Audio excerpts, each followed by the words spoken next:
I'm super excited that she is joining me today. So we're having a good time, have some fun. Yes, we're here. So I'm gonna do a little rewind and a recap of where we've been. So week one, this is week 3. Week 1, we talked about Jesus being our head life coach. We talked about God coaching, like he should be the voice that we listen to above every other voice. We shared the story about King Rehoboam and how he, instead of listening to the voice of God, he listened to the wrong coaches and it ruined everything. Now, before you get judgmental and be like, man, what's wrong with you? Like we do the same thing sometimes, don't we? Yep. Sometimes it's because we're insecure. Sometimes it's because maybe we get prideful. Well, let's be real. A lot of times it's really just because we're impatient. And waiting on God takes time, right? But we want a 5-second AI answer.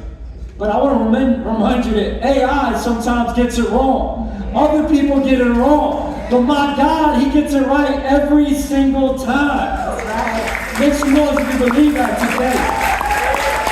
So we laid that foundation like Jesus is our head life coach. And then last week we moved into spiritual coaching. Like then who is the loudest spiritual voices in your life?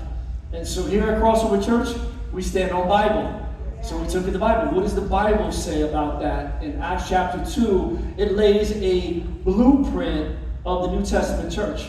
And the flow is, when you look at Acts chapter 2, verse 42, it says, the believers devoted themselves to the apostles' teaching. So what does that mean? That means that the loudest spiritual voices you should have in your life should be from your local church.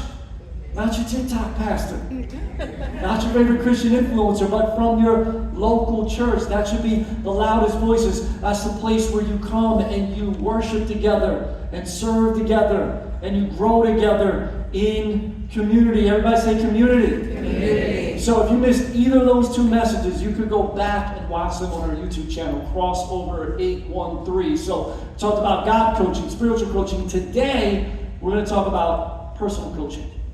What does that really look like? What are some of the chairs that we need to have in our life? We're going to talk about that because that leads us to our purpose.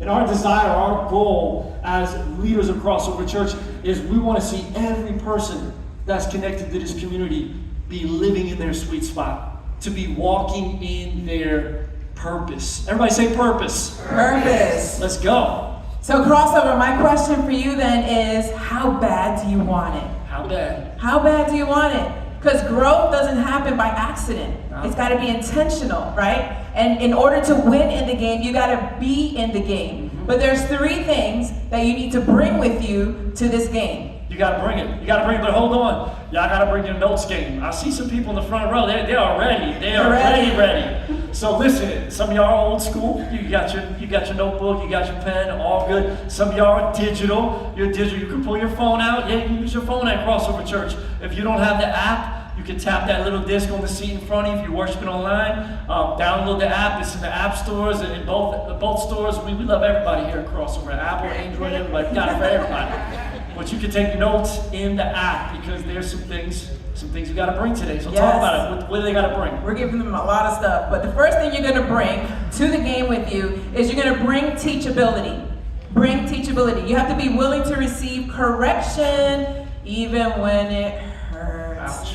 Yeah, nobody likes that part, right? I know I don't like that part either. But I do know that it is necessary. Proverbs 12:1 says, whoever loves discipline loves knowledge, but whoever hates correction is... Yeah, I didn't say that. That was in the Bible. Did you choose that translation on purpose? NIV. Stupid. I'm thinking like Rosie Perez saying that, so you know. Oh, I'm gonna need you to focus. Okay. Stay here with me. Stay here with me. So basically what this verse is saying is that if you have a teachable spirit, it's gonna invite growth in your life. But if you're defensive, a defensive spirit, it's going to block it.